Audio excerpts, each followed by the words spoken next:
क्या काली माँ ने ये कहा है कि तुम जब मेरी जो है यात्रा निकाल ले हो तो तुम मुस्लिमों की मस्जिद पे जाके चढ़ के उनके घर पे। हेलो गाइस, आज की वीडियो में देखने वाले हैं बहराइच के बाद भागलपुर की मस्जिद पर फहराया भगवा झंडा।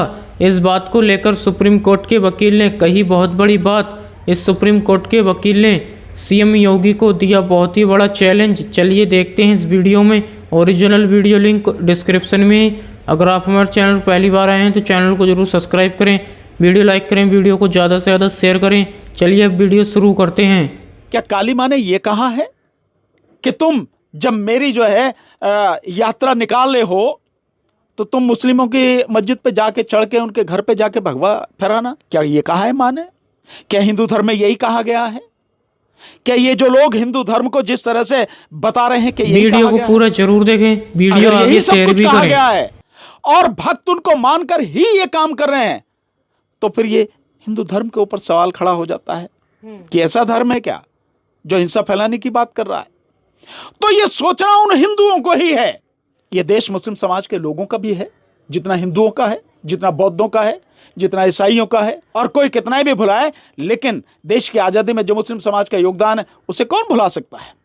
कोई नहीं भुला सकता। इतिहास है, तो कभी मिटेगा नहीं, हमेशा कायम रहेगा। तो मुस्लिम समाज को डरने की जरूरत नहीं है।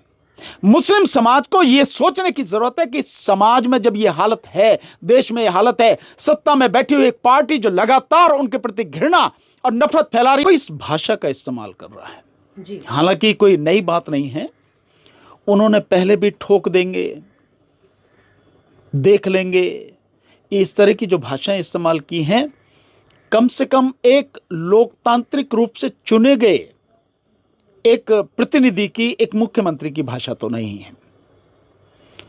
अगर यह भाषा कोई और बोलता तो यही मुख्यमंत्री कहते कि क्या गुंडों की भाषा इस्तेमाल कर रहे हैं। लेकिन जब आप ये इस्तेमाल कर रहे हो तो आपको क्या कहा जाए? एक मुख्यमंत्री को क्या कहा जाए? और यह भाषा का इस्तेमाल होने का मतलब है कि आप हिंसा के पुजारी हो।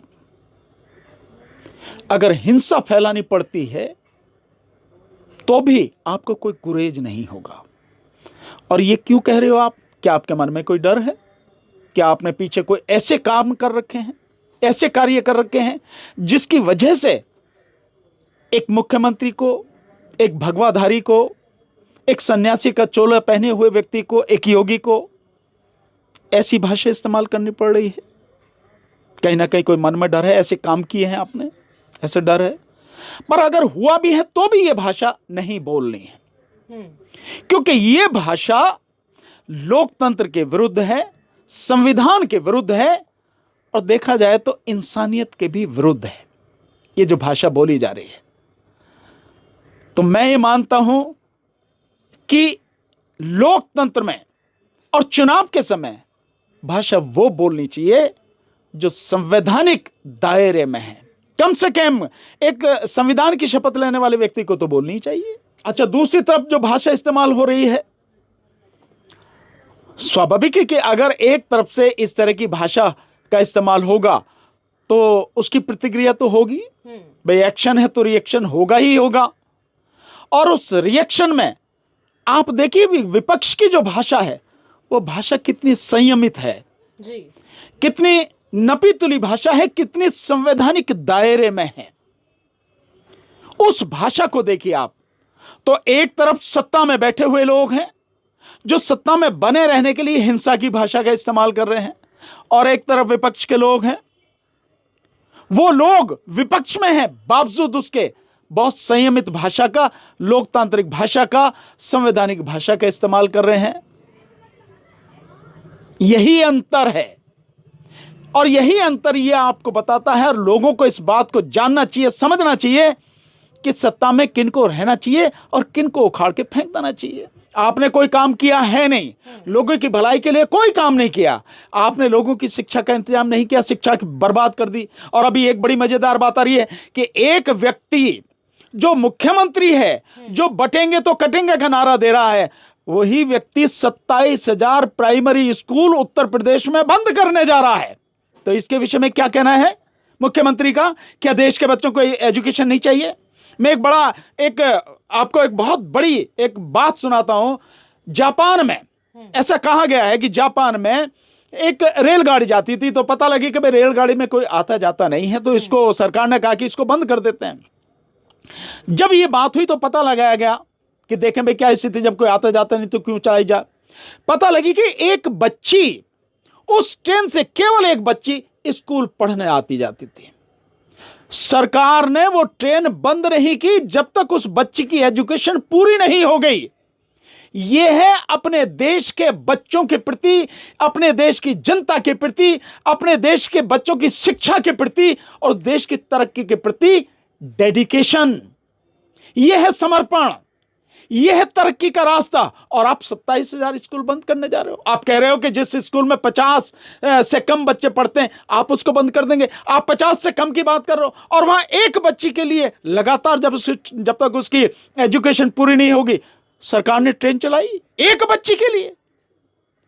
तो जो बटेंगे और कटेंगे की भाषा बोल रहे हैं, उनकी भाषा में और इस देश की हकीकत में, इस देश के संविधान ने जो आदेश उनको दिया है जी, जो संविधान के नीति निर्देशक सिद्धांतों में जो आदेश दिए गए हैं सरकार को, जो मैंडेटरी है, उनके प्रति क्या समर्पण है, इसी से पता लग रही है। इसलिए मैं बार बार कहता हूं कि बीजेपी को, मोदी योगी को, इनको सत्ता से उखाड़ कर फेंकना बहुत जरूरी है, अन्यथा इस देश की हालत बद से बदतर होती चली जाएगी। भाषा इनकी बता रही है। सर, बार बार देश में हिंदू मुस्लिम दंगे देखे जाते हैं। कई बार ये देखा जाता है कि माहौल को खराब करने की कोशिश की जाती है। बहराइच में देखा गया, और अब एक दिन पहले भागलपुर में बिहार के देखा गया कि काली विसर्जन यात्रा के दौरान मस्जिद पर भगवा लहराया गया। आखिर क्या करने की कोशिश की जा रही है? बहराइच में भी कुछ दिन पहले इस तरीके की चीजें हुई, अब भागलपुर। नहीं, बात सोचने की, जनता को भी ये सोचना है इस बात का, जो जिस तरह के ये काम कर रहे हैं। मैं समझता हूं देश की जनता को भी इसका विरोध करना चाहिए, बोलना चाहिए जी। क्या काली मां ने ये कहा है कि तुम जब मेरी जो है यात्रा निकाल ले हो तो तुम मुस्लिमों की मस्जिद पे जाके चढ़ के उनके घर पे जाके भगवा फहराना? क्या ये कहा है मां ने? क्या गणेश जी, जिनको आप ईश्वर मानते हो, क्या उनके विसर्जन में या दुर्गा माता ने क्या ये कहा है कि तुम ऐसे काम करना, दूसरे धर्म के लोगों को बेइज्जत करना, उनके जो है सुख चैन को छीन लेना, उनके खिलाफ हिंसा भड़काना? क्या ये कहा है? क्या हिंदू धर्म में यही कहा गया है? क्या ये जो लोग हिंदू धर्म को जिस तरह से बता रहे हैं, कि यही कहा गया है? अगर यही सब कुछ कहा गया है और भक्त उनको मानकर ही ये काम कर रहे हैं, तो फिर ये हिंदू धर्म के ऊपर सवाल खड़ा हो जाता है कि ऐसा धर्म है क्या जो हिंसा फैलाने की बात कर रहा है? तो ये सोचना उन हिंदुओं को ही है, ये सोचना उन लोगों को ही है जिनके नाम पर, जिनके धर्म के नाम पर ये सारी घिनौनी घटिया राजनीति हो रही है। भागलपुर हो, बहराइच हो, या भिलाई हो, या कहीं भी हो, ये सारा सब कुछ धर्म के नाम पर है, क्योंकि इसके अलावा उनके पास है ही नहीं कुछ। बताएंगे क्या क्या काम किया है? एजुकेशन में क्या किया? लोगों को रोजगार देने में क्या किया? लोगों की स्वास्थ्य सुविधाएं जो उपलब्ध कराने में क्या किया? लोगों को सुरक्षा देने में क्या उन्होंने योगदान है? क्या वन रैंक वन पेंशन में जो वादा किया था पूरा कर दिया? क्या ओल्ड पेंशन स्कीम के लिए लोग लगातार लड़ रहे हैं, क्या उसमें कोई काम किया? क्या किया है इन्होंने? कुछ भी नहीं। तो बताएंगे क्या? तो इसलिए वही हिंसा फैलाना चाहते हैं, और उसी हिंसा के ये धार्मिक जुलूस में मैं तो समझता हूं कि ये जो इनके ईश्वर हैं, इनके देवी देवताएं हैं, अपने इन घिनौनी करतूतों से अपने उन देवताओं का, उस ईश्वर का अपमान करने के अलावा और कुछ नहीं कर रहे हैं। जिन लोगों की आस्था भी है उसमें, मैं समझता हूं इस तरह से वो आस्था भी खत्म हो जानी है। जिस धर्म के नाम पे, जिस ईश्वर या देवी देवता के नाम पर ये विशेषकर मुस्लिम समाज की मस्जिदों पर भगवा फहरा रहे हैं, उनके साथ हिंसा कर रहे हैं, उनको बुरी तरह से अपमानित कर रहे हैं, मारपीट कर रहे हैं उनके साथ में, ये इस तरह से धर्म ही बदनाम होगा। अगर है तो कर लो आप जो भी कुछ है, पर इसका जो आगे भविष्य में जो परिणाम होगा वो अच्छा नहीं होगा। मैं तो इतना ही कह सकता हूं। सर, चाहे बहराइच की यात्रा हो, चाहे अभी भागलपुर की यात्रा हो, जब ऐसी यात्राएं निकलती तो सबसे आगे जो मोर्चा संभाले रहते हैं युवा रहते हैं, और सबसे ज़्यादा संख्या में युवा ही इस तरीके की यात्राओं में संलिप्त पाए जाते हैं। तो युवा क्या देश का मेन मुद्दों से भटक कर ऐसी यात्राओं में शामिल हो रहा है? नहीं, देखिए, ऐसी यात्राओं में ये इस तरह की इनकी बाकायदा है, इनके एक स्कूल जिसे मैं कह सकता हूं, इनकी बाकायदा वो सारी मीटिंग्स इस तरह की चलती हैं जिसमें उन युवाओं को जिन्हें जिंदगी का कोई अनुभव नहीं है, जो नहीं जानते कि किस तरह से उन्हें भटकाया जा रहा है, जो नहीं जानते कि समाज क्या है, सब मिलजुल कर किस तरह से रहते हैं, धर्म क्या सिखाता है, मानवता क्या सिखाती है, जिनको कुछ नहीं मालूम है, उन बच्चों को ये उस रास्ते पर ले जाते हैं, गुमराह करते हैं। अगर उन बच्चों को सही दिशा दिखा दी जाए, उन बच्चों को सही रास्ते पर ले जाए, उन्हें सच्चाई बताई जाए, तो मैं नहीं मानता कि वो बच्चे जा पाएंगे। और एक और इसमें एक बड़ी मजेदार बात है, आप देखेंगे कि इस सब प्रदर्शन में और इस तरह के जितने भी कार्यक्रम होते हैं, ये जो यात्राएं, उनमें अधिकतर बच्चे मिलेंगे गरीब, दबे कुचले समाज के, शोषित पीड़ित समाज के, ओबीसी के बच्चे उसमें अधिकतर आपको नजर आएंगे, मिलेंगे, जिन्हें नहीं पता है, जिन्हें जीवन के विषय में नहीं पता है, जिन्हें नहीं पता है कि इसी धर्म की आड़ में इन्हीं राजनीतिबाजों ने जो तुम्हें धर्म की अफीम चटा रहे हैं, खिला रहे हैं, इन्होंने तुम्हारा कितना बड़ा नुकसान कर दिया। ये सिर्फ धर्म की बात बताते हैं, ये तुम्हें कभी रोजगार की बात बताते हैं? क्या ओबीसी का रिजर्वेशन जो होना चाहिए था वो पूरा हुआ? 27% नहीं हुआ ना, उसके विषय में कभी बताते हैं? उसके विषय में कभी आपको लड़ने के लिए कहते हैं? नहीं कहते ना। आपको कोई नौकरी मिल जाए, कोई रोजगार मिल जाए, उसकी व्यवस्था करते हैं? नहीं करते हैं।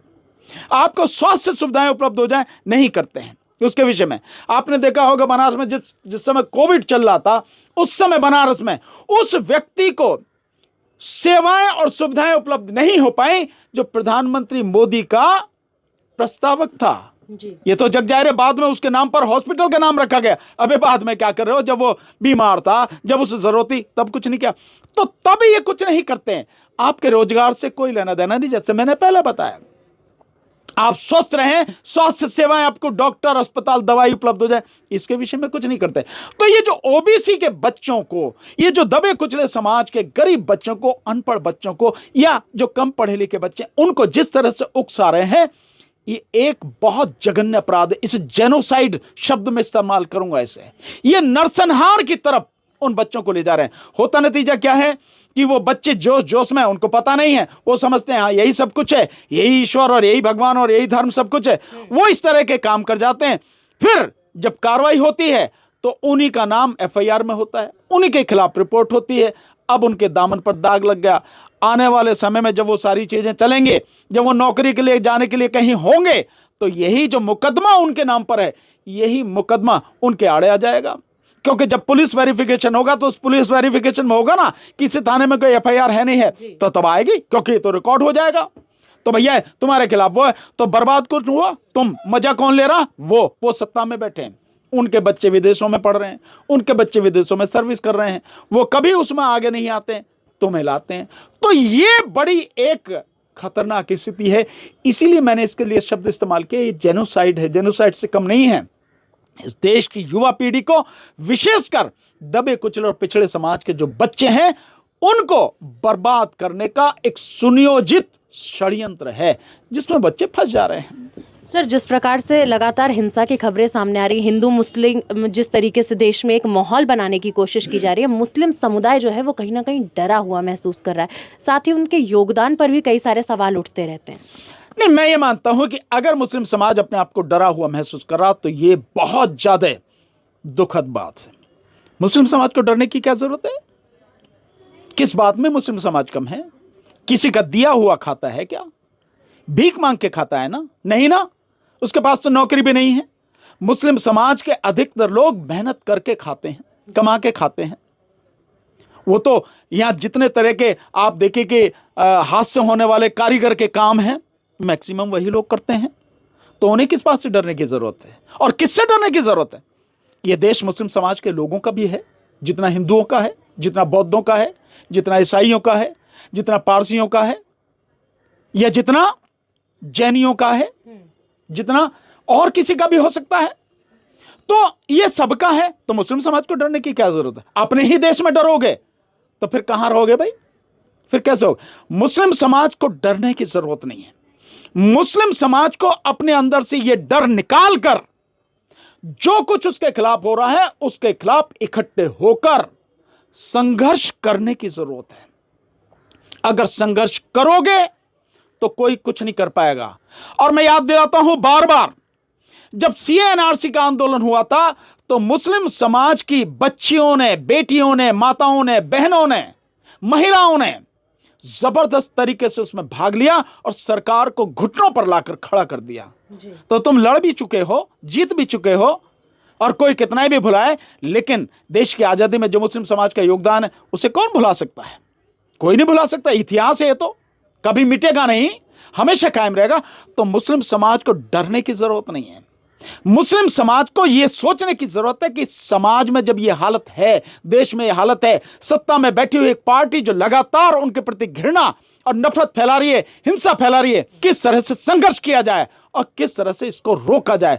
तुम समर्थ हो, सक्षम हो, इसको रोक सकते हो, इसको बंद कर सकते हो। अपने अंतर मन में झांको, पहचानो अपने आप को, अपनी ताकत को। लेकिन सत्ता से क्या डरना? सत्ता की औकात क्या होती है? पब्लिक जिस समय खड़ी हो जाती है, मैं खूब अनुभव से जानता हूं, इतिहास इस बात का साक्षी है कि जिस दिन पब्लिक खड़ी हो जाती है, पब्लिक के कदमों की गड़गड़ाहट से अच्छे अच्छे सत्ता सिंहासन सब हट जाते हैं, डोल जाते हैं, बिखर जाते हैं। सत्ताधारियों की रूह कांप जाती है, मैदान छोड़कर भाग जाते हैं। तो तुम्हें सिर्फ खड़े होने की जरूरत है। अगर यह भी नहीं कर सकते तो फिर मैं क्या कह सकता हूं? चलिए, बहुत बहुत शुक्रिया सर आपका, जिस तरीके से आपने समझाया और कहीं ना कहीं एक संदेश देने की भी कोशिश की कि समाज में इस तरीके से जिस प्रकार का सौहार्द बना हुआ था एक वक्त में, भारत एक सेकुलर देश था और अब सांप्रदायिकता जिस तरीके से फैलाई जा रही है उससे हर किसी को बचने की ज़रूरत है, शिक्षित समाज का विकास करने की ज़रूरत है। इसी प्रकार से जनता के मुद्दे आप तक पहुँचाते रहूंगी, बने रहिए। मैं एक चीज आपके सामने यहाँ एक और रखना चाहता हूँ। देखिए, एक बात, एक वाकया है, मैं उसके आधार से आपको बताना चाहता हूं। जैसे मस्जिदों की बात बताई, चाहे बहराइच की हो, चाहे आपने भागलपुर की बताई, एक और बड़ा एक मुद्दा इस समय, और मैं समझता हूं इससे ज्यादा गंभीर, और मुस्लिम समाज पूरा का पूरा चुप बैठा सोया हुआ है। हैदराबाद में एक मोटिवेटर हैं मुस्लिम समाज के, आई थिंक संस्था का नाम अगर मैं सही ले पा रहा हूं तो इंग्लिश होम एकेडमी करके कुछ है, हो सकता है कुछ थोड़ा सा अलग भी हो, पर इसी तरह का। वो मुस्लिम समाज के जो भटके हुए लोग हैं, जो बच्चे हैं विशेषकर, चाहे लड़की हो चाहे लड़के हो, उनको मोटिवेट करते हैं कि आप गलत रास्ते पर मत जाओ। और लोग बड़े प्रभावित होकर उनकी बातों को सुनते हैं और अपना रास्ता बदल लेते हैं, सही रास्ते पर आ जाते हैं। और मैंने उनकी कई स्पीचेस सुनी हैं, कहीं उन्होंने कोई गलत नहीं कहा, किसी भी संप्रदाय समाज के प्रति, किसी धर्म के प्रति एक शब्द भी उन्होंने गलत नहीं बोला। नाम है उनका मुनव्वर जमा। पिछले करीब 20-21 अक्टूबर को, शायद उससे पहले भी, शायद करीब 20-22 दिन हो गए हैं, उनके खिलाफ एक FIR हुई, उन्हें अरेस्ट कर लिया गया। मजेदार बात आप देखिए आप कि वो मोटिवेटर हैं, जो लोग हैं अपने बच्चे उनके यहाँ पे भेजते हैं, या बड़ी बड़ी सभाएं होती हैं उनमें उन्हें बुलाते हैं, वो समझाते हैं लोगों को कि आपको करना क्या है, किस रास्ते पे जाना है, आपको कौन सा रास्ता आपके लिए ठीक है।